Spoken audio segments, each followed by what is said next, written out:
Before we begin, I want you to ask yourself one question. What would you do if the person closest to you suddenly became a stranger? Because what happened next will leave you speechless.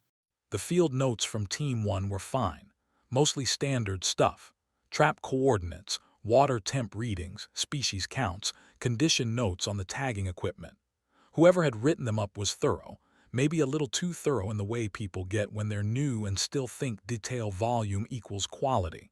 I'd skimmed about 40 pages at the Nakogdos's office before I found the first flag. Page 43.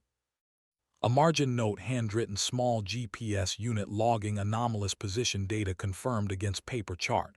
Discrepancy approx. 31 FT vertical. Assumed unit error. Continued survey. I read it twice. Then I kept going. Team 2's notes were in a separate binder. Blue cover instead of green. Same shelf. Different technicians, different dates. 3 weeks later in the season, I pulled it and sat back down at the table with my coffee, which had gone cold, and found the same note on page 31. Not similar. The same language, same depth figure, same stretch of channel. One of them had even written assumed unit error in almost the exact same phrasing, which is the kind of coincidence that happens when two separate people encounter the same obvious thing and reach the same obvious conclusion. That's what I told myself anyway. The Nugo's office is a low brick building off University Drive, and on a Sunday evening, it's completely empty except for whoever forgot to lock the side door, which was me because I have a key. I'd driven up from Austin that morning specifically to review these files before the survey, because I like to know what I'm walking into, and because the regional coordinator had flagged the prior team's GPS data in an email that used the phrase inconsistencies worth nodding without explaining what that meant. I hate that. Just say what it is. What it was apparently was two teams independently logging the same equipment error in the same half-mile of the Big Cypress Bayou channel system, and neither of them following up on it past a margin note. I wrote probable calibration issue order replacement units in my own margin on a sticky note and stuck it to the front of Team 1's binder. I meant it. It was the obvious answer. GPS units drift, especially in units that have been checked in and out of a field office a dozen times without a full recalibration between uses. Technicians notice something weird, they note it. They move on because they're on the water and they've got traps to pull. That's not negligence. That's field work. The supervisor, me, is supposed to catch it on review and fix it before the next team goes out. So I fixed it. I emailed the equipment If you made it till this, comment "I'm here" below, and don't forget to like, share, and subscribe for more incredible stories. coordinator from my phone and requested 2 new units, current firmware, full calibration before dispatch. Done. I closed both binders, stacked them back on the shelf in the right order, turned off the lights, and locked the side door behind me. The drive to Uncertain is about an hour and a half from Nakogdos if you take State Highway 21 west and then cut south on Farmtoe Market Road 2198. I've done longer drives for worse surveys. The road gets narrow toward the end, and the tree cover comes in close on both sides. Pine at first, then cypress as you get near the lake. My truck is a 10-year-old Tacoma with a cracked dashboard and a passenger seat I use as a filing cabinet, and it runs fine. I had a gas station sandwich from Lufkin and a bottle of water and the radio on low. Some country station that faded out around center and didn't come back. Uncertain, Texas, population 94. I'd looked it up before I left because the name seemed like something a C-grapher had written as a placeholder and never corrected. Turns out it's a real name with a real history involving a surveying dispute over the Louisiana border, which is the kind of thing I find genuinely interesting and basically no one else does. The town sits right on the edge of Cat Lake, which is the only naturally formed lake in Texas, depending on how you define naturally formed and how you feel about the 1914 dam. I've surveyed Caddo before, different sections, different seasons. It's a good lake. Old cypress trees standing in the water, Spanish moss, the whole thing.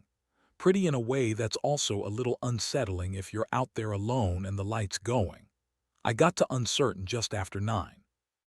The town was dark, which makes sense for 9 on a Sunday, but it was a particular kind of dark. Not a lot of street lights, not a lot of lit windows. A bait shop with a hand-altered sign that said closed in red paint. A boat ramp I could see from the road. Concrete going down into black water. A few houses set back from the main road with porch lights on. I drove past the boat launch on FM 2198 once to get a look at it, then pulled off onto a gravel turnout about 50 yards up the road and parked. I'd thought about finding a motel in Marshall, which is the nearest actual town with actual amenities. But Marshall is 45 minutes out, and I needed to be at the launch by 5 in the morning. Sleeping in the truck made more sense. I've done it plenty. The Tacoma's back seat isn't comfortable, but it's flat enough if you fold the front seats forward and put a sleeping bag down, which I did. I set an alarm for 4:30, which gave me about 7 hours. I was confident that was enough. The survey was a single-day operation. Pull the existing traps from the prior teams, log any new captures, retag and release, document the GPS data properly this time with the new units. We'd be back at the launch by 3:00 or 4:00. I'd have clean data by 5:00, and I'd be back in Nacogdoches by evening with a closed file and one less thing on my desk. That's the thing about a problem that looks simple. You stop looking at it. I lay in the back of the truck with my sleeping bag pulled up and my phone on the seat above my head, and the windows cracked about an inch because the air was warm and a little thick. The way it gets near the lake. Frogs somewhere. Water sounds, distant, the kind of quiet that isn't actually quiet once you're in it. I thought about the margin notes again for maybe 2 minutes. 2 teams, same location, same error, same depth figure, 31 FT. The Army Corps charts I'd pulled showed the deepest surveyed point in that section of the channel at 37 FT, which didn't match either team's reading. But GPS units logging a position 31 FT below the water's surface wasn't a depth reading. It was a malfunction. Units do that. They lose satellite lock. They interpolate badly. They spit out numbers that don't mean anything. You replace the units and the problem goes away. I'd replace the units. The problem would go away. I closed my eyes. The frogs kept going. Somewhere on the lake something moved in the water. A splash one, then nothing. Could have been anything. Cats got alligator, gar, alligator, beaver, all kinds of things moving around at night. I know that lake. I know what lives in it. I fell asleep certain I'd be home by evening. The alarm on my phone went off at 4:30, but I was already awake. Slept maybe 3 hours total. The truck cab was warm and a little stuffy, and I'd been lying there listening to the frogs for a while before the alarm even went off, just staring at the headliner. I got up, ran through my gear checklist on the tailgate by headlamp. Waterproof notebooks, 2 of them, flagging tape, measurement tools, the new GPS units, 3 of them, 1 for me, 1 for the technician, 1 backup clipped to the outside of my vest where I could see the readout without stopping. All 3 were logging. All 3 showed the same coordinates, which were correct, which was the boat launch on Farm to Market Road 2198, which was exactly where I was standing. I checked them twice because that's the protocol, and because I'd written probable calibration issue in a margin 2 days ago, and I wanted to feel good about the replacements. They looked fine. I put my vest on and drove the truck down to the ramp. The launch was still dark. No lights except mine and the faint gray starting at the edge of the tree line to the east. Not even real light yet, just the sky getting slightly less black. The water was flat and didn't reflect anything back. Just absorbed the headlights at the edge of the ramp, and that was it. I cut the engine and sat for a second. There was already a truck there, an older Tacoma with a university parking sticker on the back window. Stephen F. Austin, which was right because that's where Adam Carter had been contracted through. He was already at the water. He had the John boat half loaded, moving gear from the bed of his truck with the calm efficiency of someone who'd done this before. I watched him for a second before I got out. He had the coolers positioned correctly, weight low and centered, which not everyone does without being told. I climbed out and introduced myself. He said, "Adam, yeah, Dr. Ray's mentioned you." He shook my hand. Firm, quick, got back to the cooler. He was moving. I liked that. I've worked with technicians who want to talk through the whole morning before we're even on the water, and I'm not built for that at 5:00 00 a.m. He was wearing an orange safety vest over a gray field shirt. Had a headlamp on already. Good beam, not one of those cheap ones that dies in 2 hours. His gear was organized on the tailgate in a way that made sense. Data notebooks stacked together, sampling equipment in one bin, personal kit in another. He'd clearly read the prep sheet I'd emailed, or at least most of it.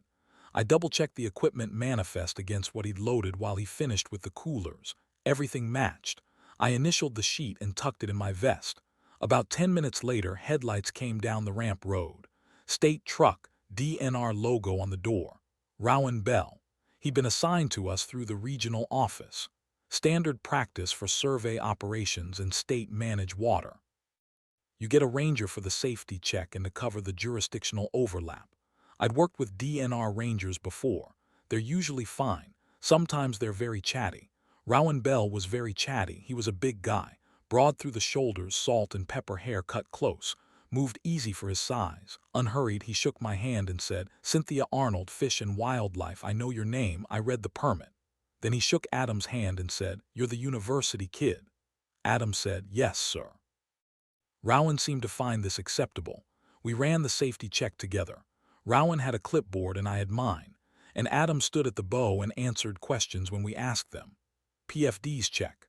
Flare kit check. First aid radio, emergency contact protocol, laminated and zip tied to the console. All of it.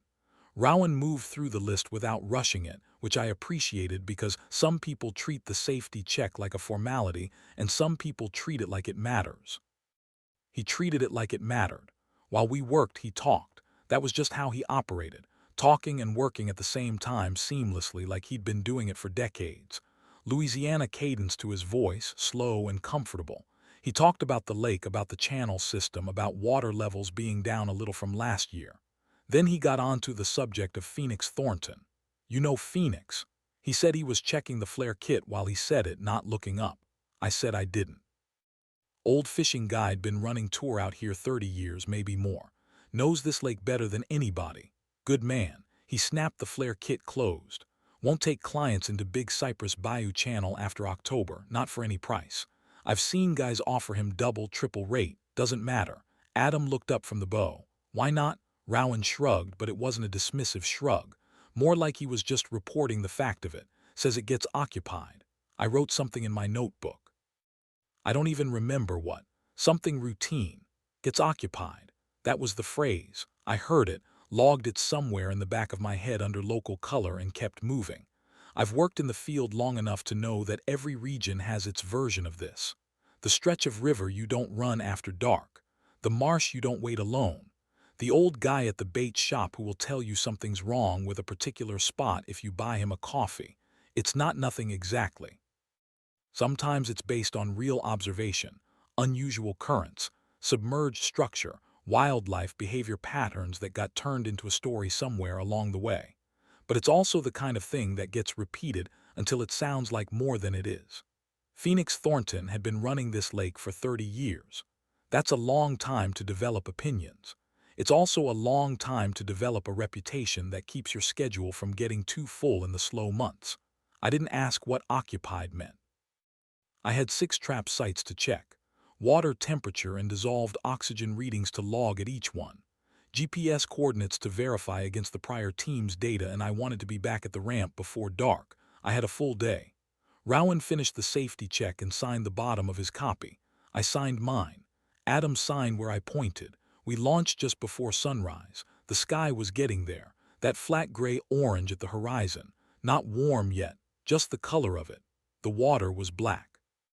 I mean genuinely black, not dark blue, not dark green, just black.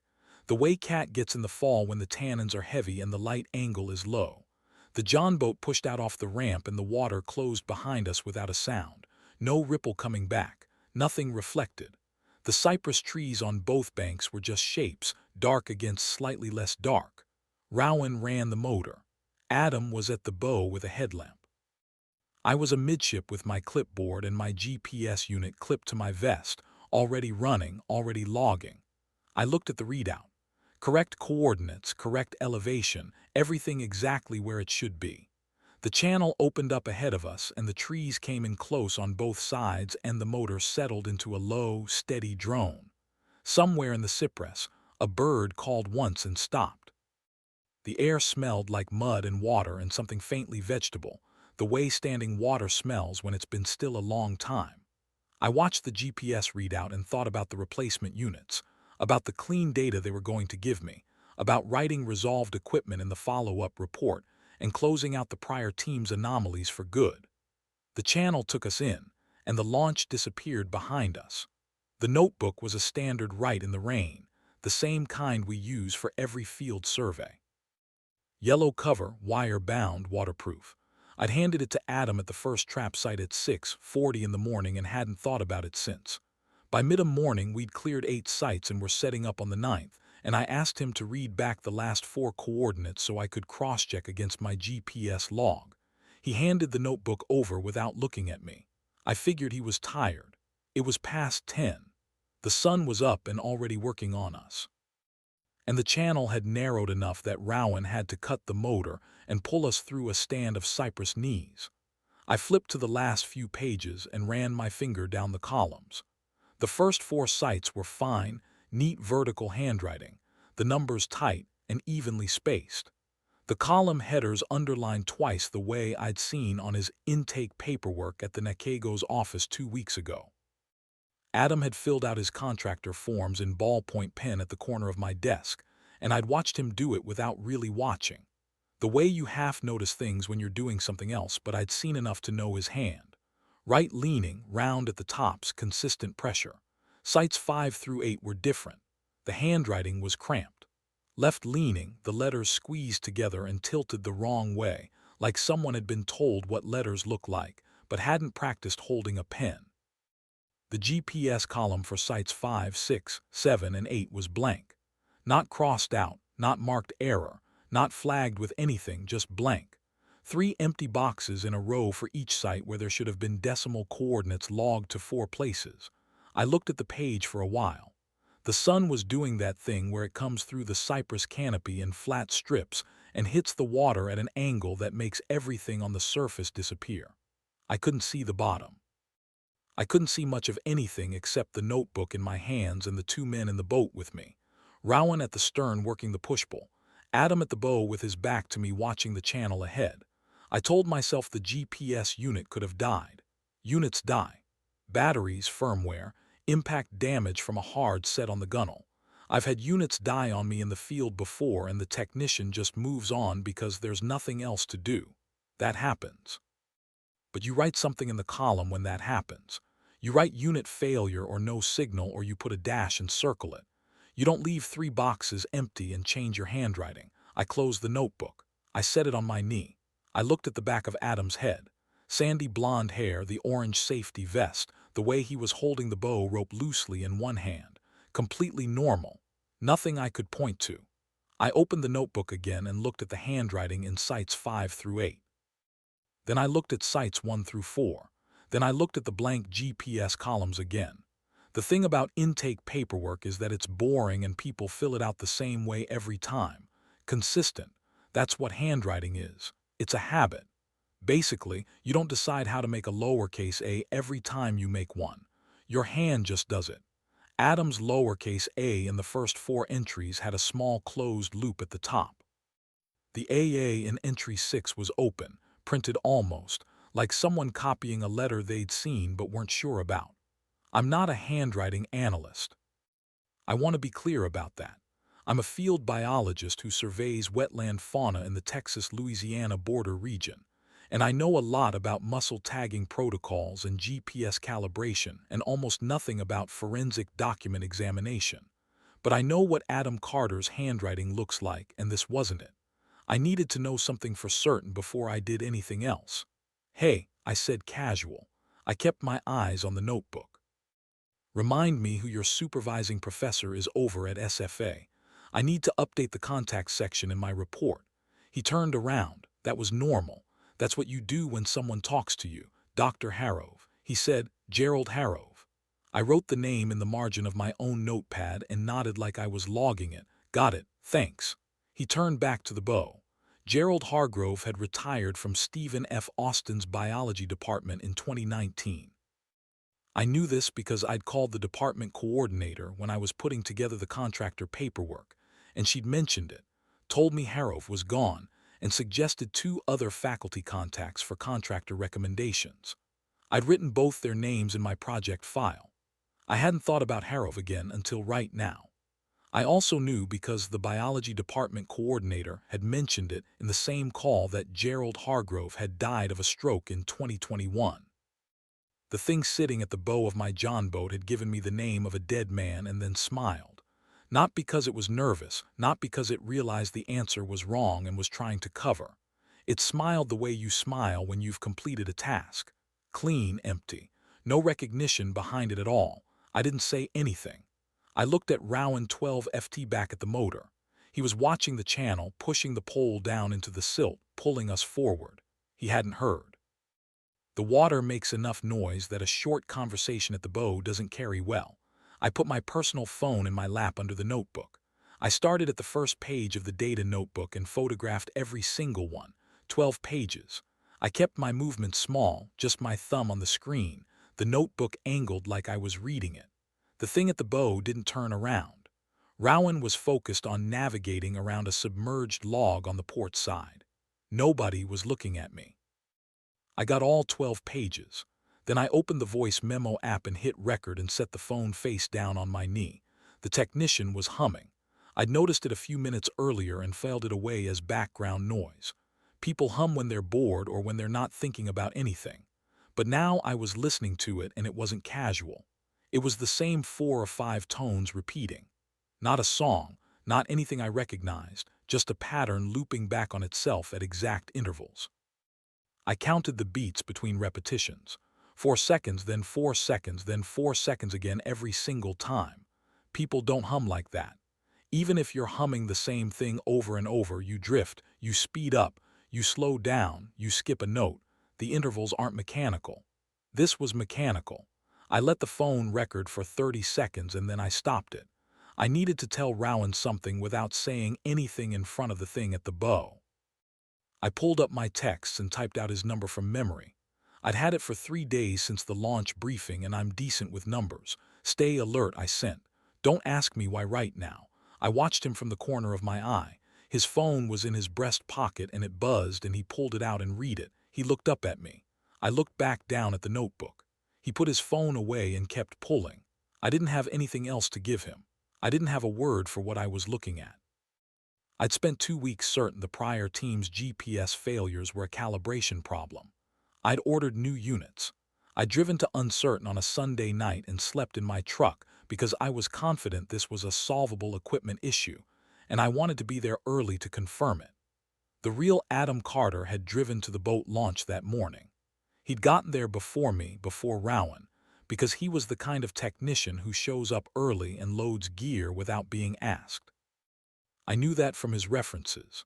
I sat with the notebook on my knee and the phone in my pocket and the empty GPS columns in front of me. And I thought about the dark water at the boat ramp and how it had closed behind us without a sound.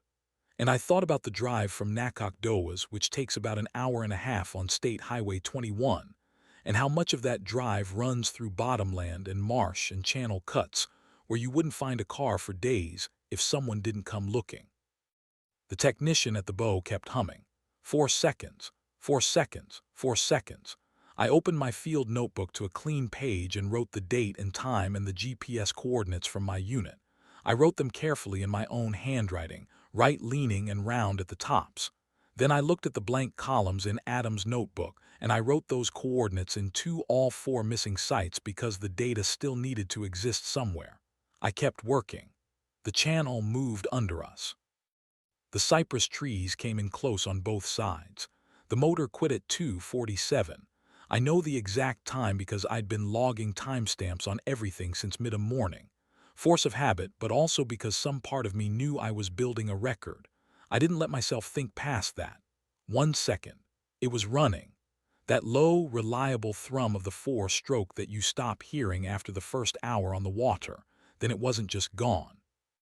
Rowan said something under his breath and tried the pull cord twice. Nothing.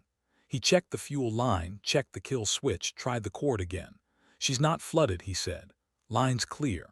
I was already looking at my GPS unit, the new one, the Garmin ER32 I'd ordered from the No-Go's office supply catalog after I'd written probable calibration issue in the margin of the prior team's data and sent them a requisition form for replacements.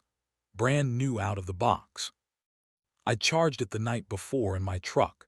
It showed my current position as 31 FT below the surface of Cat Lake. I stared at that for a second. The screen was fine. The unit was fine. The satellite count in the upper corner showed 9, which is good. 9 satellites. And the unit was telling me I was sitting 31 FT underwater in a John boat in the middle of the afternoon. I pulled out the Army Corps chart I'd printed at the office, the one from the 1950s survey that was still the most detailed depth record anyone had for this part of the channel system. I found our position on the chart 37 FT at the deepest point, which was marked with a small asterisk, and a note I'd read 3 times without it meaning anything. Anomalous substrate reading reserve recommended. Nobody had reserve. That was from 1954. We were sitting directly above it. I didn't say anything to Rowan yet. I was still working through it. The prior teams had logged GPS failures in this exact half-mile stretch. Same coordinates, both teams, different equipment, different months. I'd looked at those logs in Nakodakaches and I'd thought calibration error. I'd thought user error. I'd thought equipment issue solvable. Not my problem to investigate. Just order new units and move on. I'd written that in the margin in my own handwriting. Probable calibration issue. They hadn't had faulty equipment. They'd been here right here. And they'd recorded the same thing I was looking at now. And I'd sent them a form letter about calibration protocol. That part sat in my chest in a way I didn't want to examine too closely, so I didn't. I put the chart back in my vest pocket and looked up. The technician was standing, not sitting, not shifting his weight to look at something. Standing fully upright in a John boat that was rocking in the channel with no motor and no anchor down, which is not something you do. You don't stand up in a flat-bottom John boat in open water. It's the first thing they tell you. The technician had been through field safety orientation. I'd seen his certification on file. He was standing at the bow with his hands at his sides looking at the water. "Hey," I said, "sit down." He didn't sit down.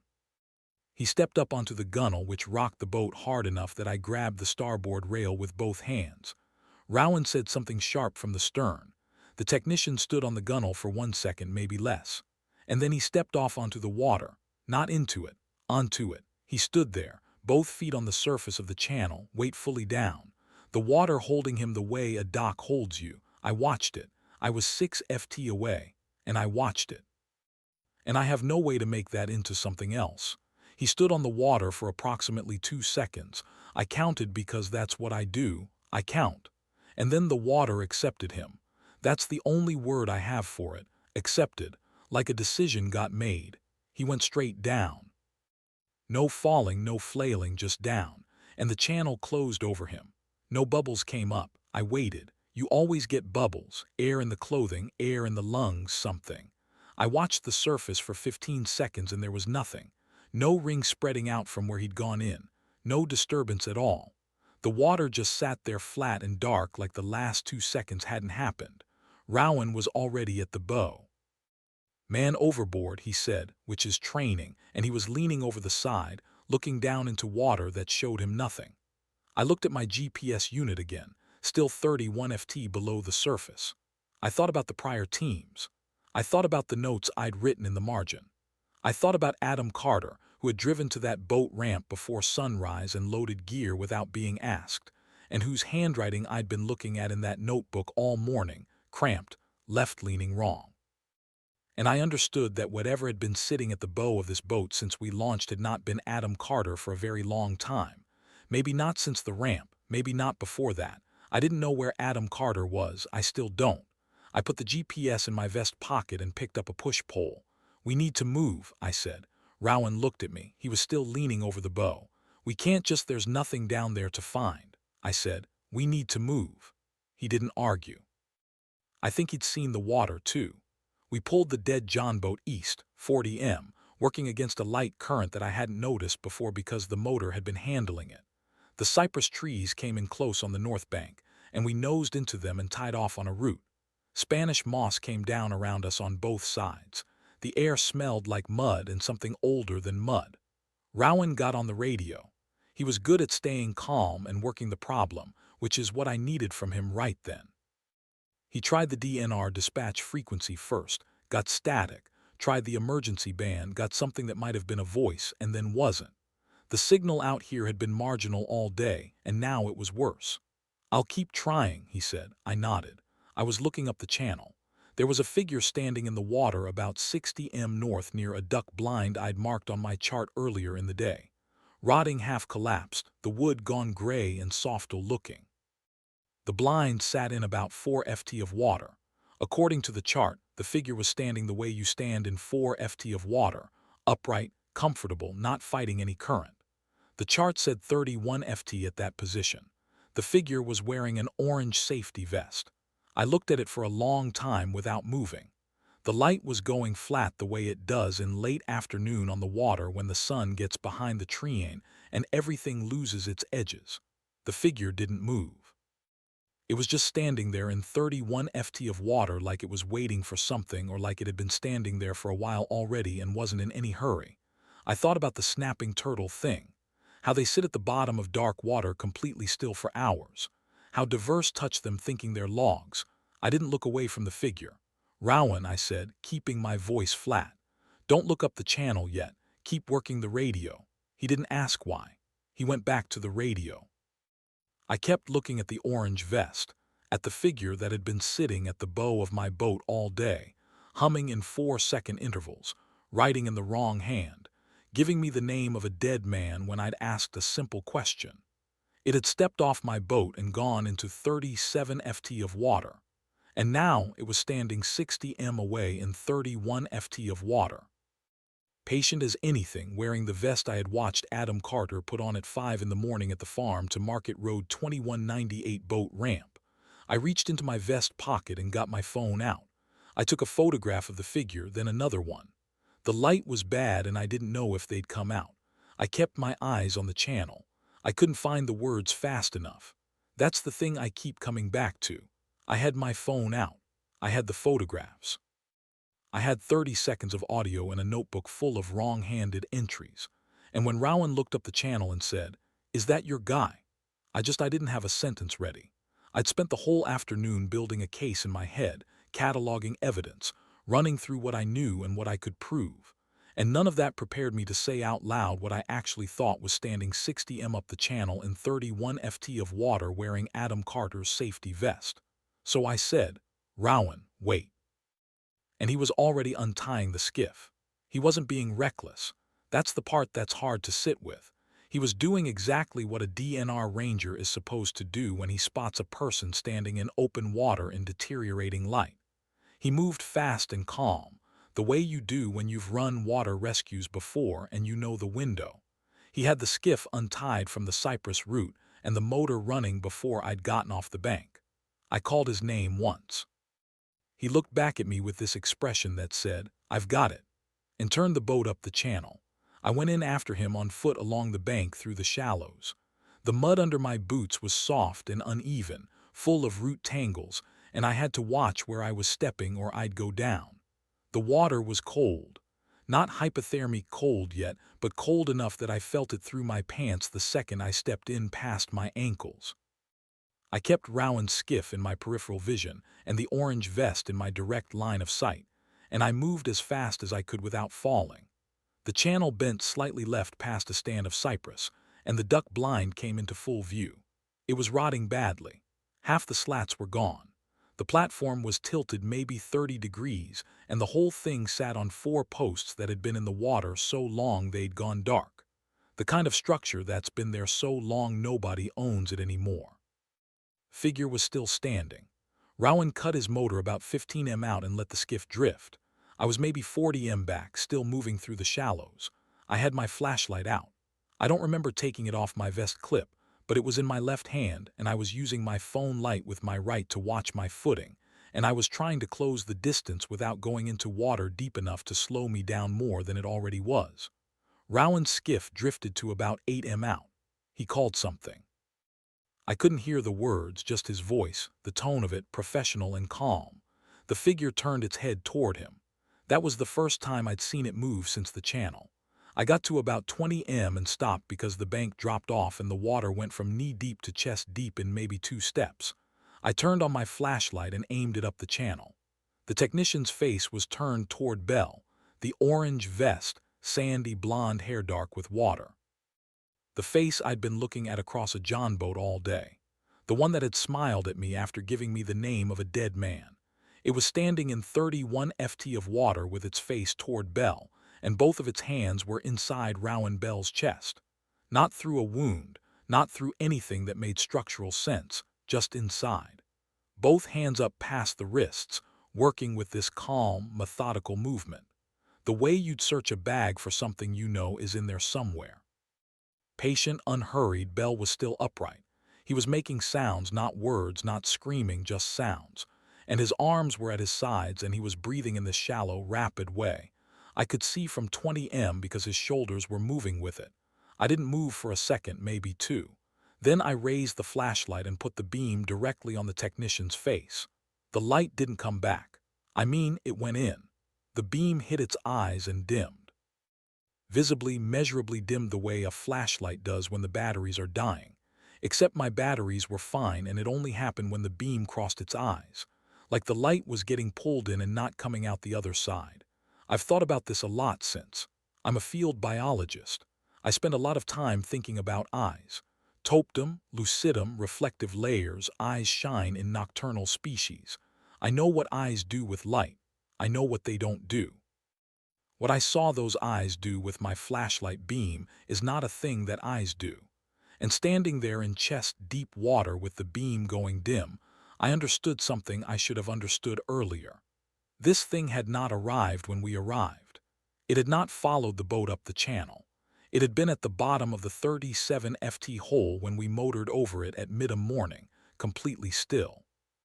The way a snapping turtle sits at the bottom of dark water for hours and hours and hours, not moving, just waiting until a diver reaches out and touches what they think is a log. It had been there before the prior teams. It had been there when both prior survey teams logged identical GPS failures in the same half-mile stretch. It had been there when I wrote probable calibration issue in the margin and ordered new units.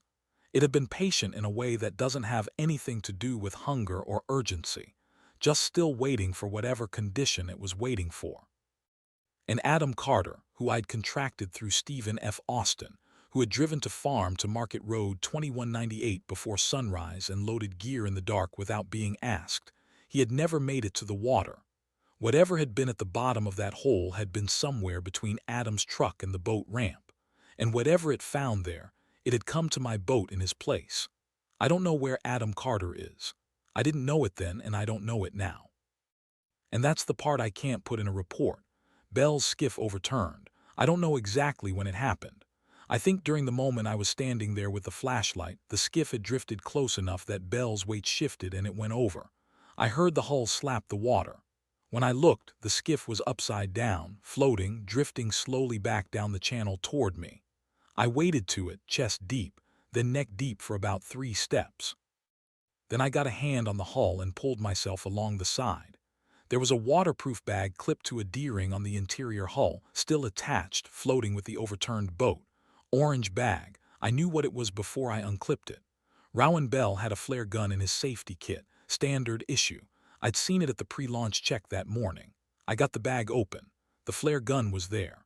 A Orion 12-gauge single-shot orange grip and 1 flare loaded. It was already loaded.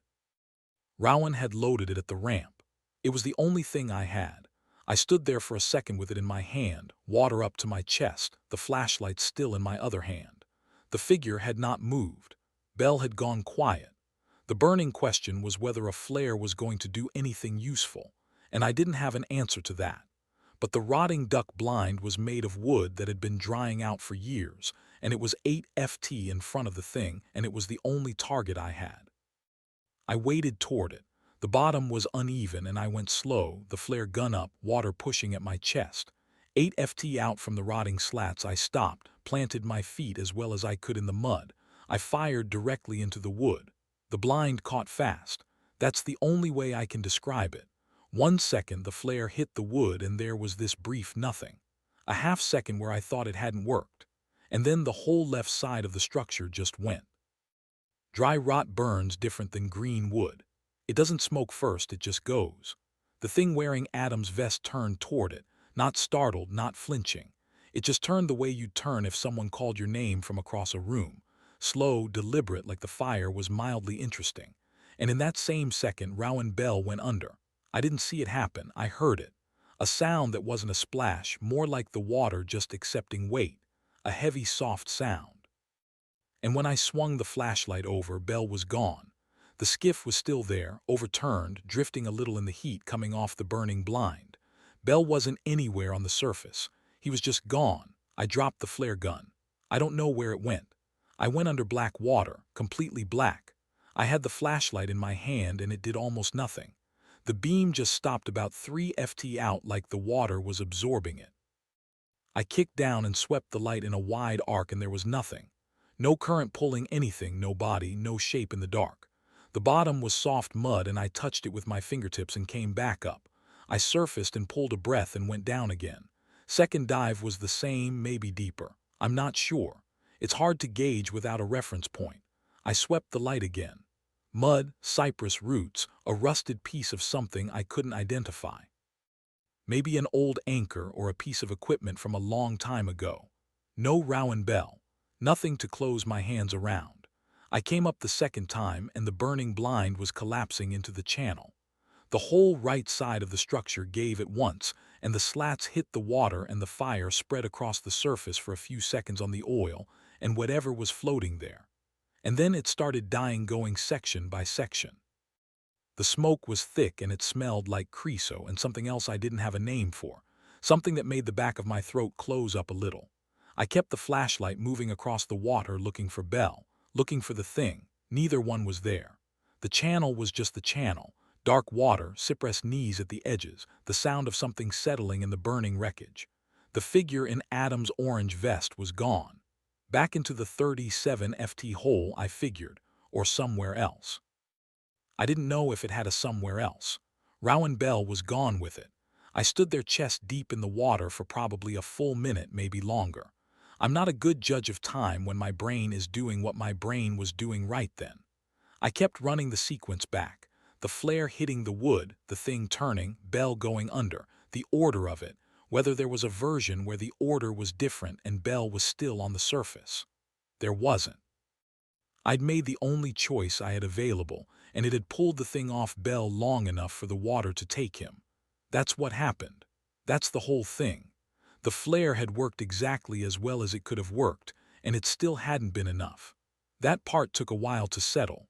I'm not going to write a lot about what that felt like because I don't think I have the right words for it, and I'm also not sure it's the point. The point is, I was standing in the channel in the dark with a spent flare gun somewhere at the bottom of the water, and Rowan Bell was dead, and the thing that had been using Adam Carter's face all day was back in its hole, and I was the only person left on the survey. I pulled my field notebook out of my vest pocket. Waterproof case. A Write in the Rain standard issue, the kind we use for exactly this kind of situation. I turned the flashlight on it and found the emergency contact protocol on the laminated card inside the front cover. The protocol is pretty short. I'd read it before during training during the onboarding review at the Narcos Dos's office. I knew what it said. I read it again anyway. Lead biologist must not leave the site until law enforcement has arrived and been briefed. Departure prior to law enforcement contact constitutes a breach of field safety protocol and may result in disciplinary review. I read it twice, standing there with the water at my chest and the smoke from the collapsed blind still drifting across the surface. The thing is, the protocol makes sense. It makes complete sense. If something goes wrong in the field, you need the lead to be there to explain what happened, to walk law enforcement through the site, to not contaminate the chain of information by leaving and then having to reconstruct everything from memory somewhere else. I wrote a version of that protocol myself 2 years ago for a different district. I believe in it. I put the notebook back in my vest pocket. Then I looked at the channel at the dark coming in from the east. Real dark. The kind that comes in fast in October when you're in a tree canopy over black water and the sun drops behind the pines. The GPS unit in my vest was still logging my position as 31 FT underwater. The radio on Bell's skiff was somewhere under the water with the skiff. My phone had signal maybe 30% of the time out here, and right now it had none. The nearest boat ramp was I didn't know exactly. A long way by water, shorter by bank if I could find a line through the vegetation. The thing was still in the channel probably. I didn't know if it stayed in the channel or if it moved. I didn't know what it did when it wasn't standing on 31 FT of water in a dead man's safety vest. I didn't know a lot of things about it. I knew that Rowan Bell had motored toward it in an aluminum skiff and was dead. I swam for the near shore. It took longer than it should have. The water was cold. I hadn't fully registered how cold until I was moving through it with some purpose, and my arms started going slow on me. Hypothermia doesn't announce itself. It just starts making everything take more effort. I kept my strokes even and didn't rush it and got to the bank and grabbed a cypress root and pulled myself up onto a narrow strip of mud and dead vegetation. I lay there for a minute, just breathing. The mud smelled like sulfur and dead leaves, and something organic I didn't want to identify.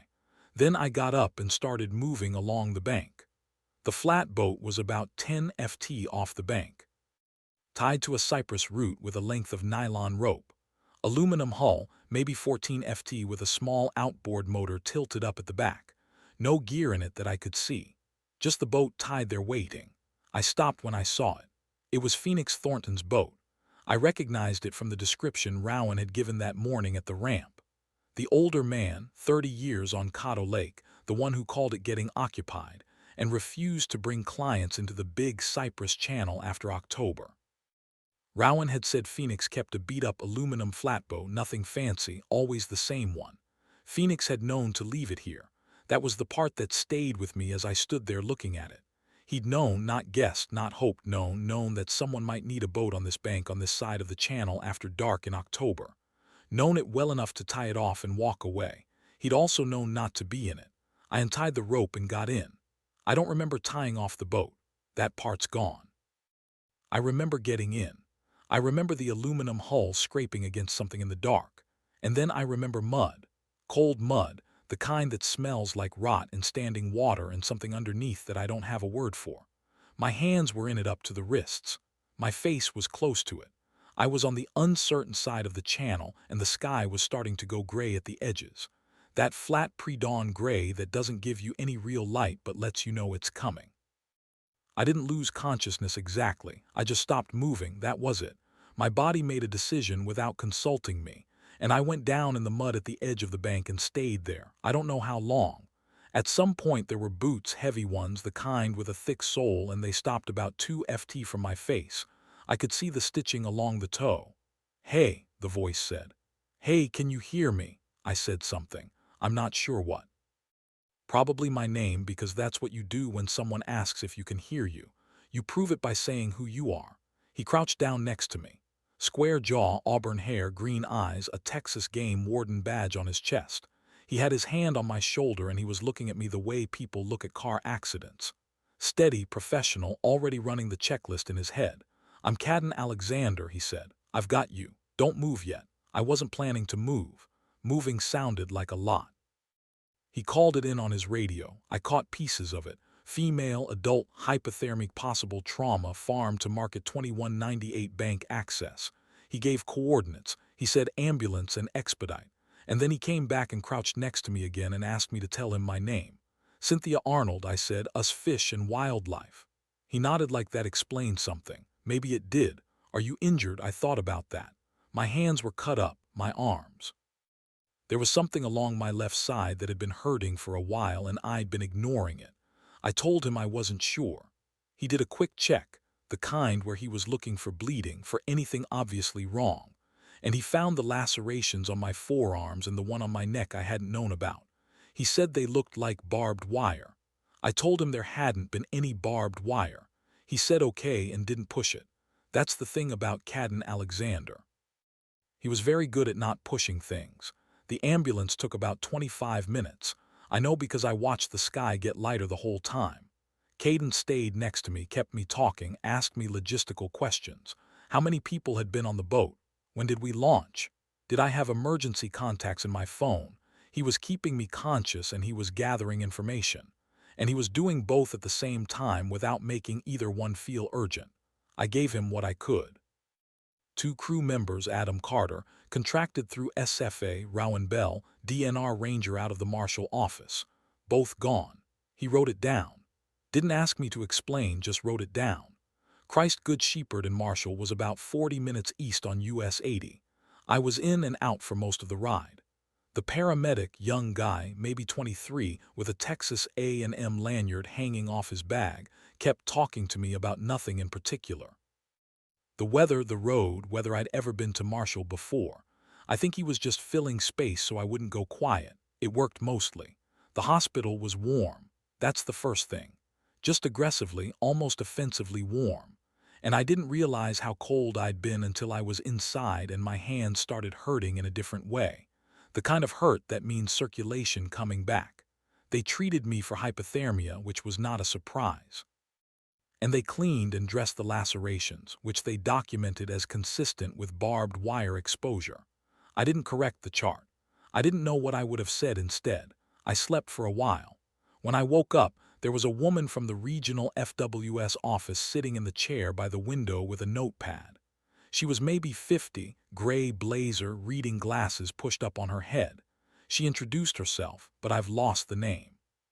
She was very calm and very sorry for what had happened, and she needed me to walk her through the survey from the beginning. I did all of it. The GPS failures, the notebook, the handwriting, the professor's name, the figure in the water, what I saw at the duck blind, the flare gun. I told her about Rowan going under and not coming back up.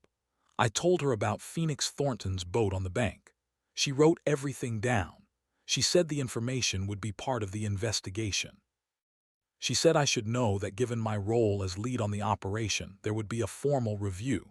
She said administrative leave like she was apologizing for the phrase. Pending investigation into the circumstances surrounding the disappearance of a state employee and a federal contractor under my supervision during a routine tagging survey. Routine. That word did something to me. Not a big thing, just a little. I signed some paperwork. I got my gear bag back. The one Cadden had pulled from the flatboat before the ambulance left. I checked my phone. The photographs were still there. 31 images of wrong-handed notebook entries, the handwriting cramped and left leaning. Nothing like the intake forms I'd reviewed 2 weeks ago in Nico. The audio file was still there too. 30 seconds. I put one earbud in and listened to it once in the hospital bathroom with the door locked. The humming, that repeating pattern, too even, too regular. I took the earbud out and put the phone in my pocket. The GPS units were in the gear bag, both of them. The new ones I'd ordered to replace the faulty units from the prior teams. The ones I'd been so sure were a calibration issue. I turned one on while I was waiting for my discharge paperwork. It took about 40 seconds to acquire signal. Then it displayed my position 31 FT below the surface of Cattle Lake. I turned it off and put it back in the bag. They discharged me on a Tuesday afternoon. I drove back to Uncertain in my truck, which Cadden had arranged to have moved from the boat launch to the hospital parking lot. I don't know who drove it. The seat was adjusted slightly wrong. Uncertain. Texas has a population of 94 people. I know this because there's a sign on the main road that says so, and I'd driven past it Sunday night on the way in and thought it was kind of funny in a tired way. Now, it just seemed accurate. The rental was a small house on a gravel road about a 4 mile from the water. 2 rooms, a gas stove that took 3 tries to light, a view of cypress trees through the kitchen window. I'd rented it for 2 weeks because the survey was supposed to take 2 weeks. I had 12 days left on the lease. I put my gear bag on the kitchen table and sat down next to it. The photographs were on my phone. The audio was on my phone. The GPS logs, mine and both prior teams, matched exactly. The same coordinates, the same impossible depth reading, the same half-mile stretch of the big Cypress Channel where the equipment had failed. 3 separate teams, 3 sets of data saying the same thing. I hadn't believed the first two. I'd written probable calibration issue in the margin and ordered new units. I thought about Rowan Bell, his Louisiana cadence, the way he talked about Phoenix Thornton that morning at the ramp like he was telling a good story. He'd been calm the whole day, even when things stopped making sense. He'd motored toward the figure because he saw it and he moved toward problems. That was just who he was. I'd been 12 FT away and I hadn't been fast enough. I thought about Adam Carter, who had driven to the boat launch that morning and never made it to the water. The investigation would go through my field reports, my equipment logs, my decision-making at every stage of the operation. They'd review the GPS data. They'd review the photographs. They'd review the audio file with the pattern that repeated at intervals too precise to be casual. And at some point, probably not soon, probably after a lot of meetings and a lot of paperwork and a lot of people using the word routine, someone was going to have to go back out there and look at that channel. I knew that I'd documented enough to make it unavoidable. The channel was still there. Whatever had pulled Rowan under hadn't burned. The flare had caught the blind. The blind had collapsed into the water, and the thing had gone back down into the 37 FT hole and stopped being visible. That was all. It had just stopped being visible. It had been at the bottom of that hole before we arrived, and it was at the bottom of it now. And it would be there when the next team launched from the farm to market 2198 ramp in the dark. I turned the GPS unit on one more time, watched it acquire signal, watched the depth reading appear. 31 FT. I left it running on the kitchen table and went to bed.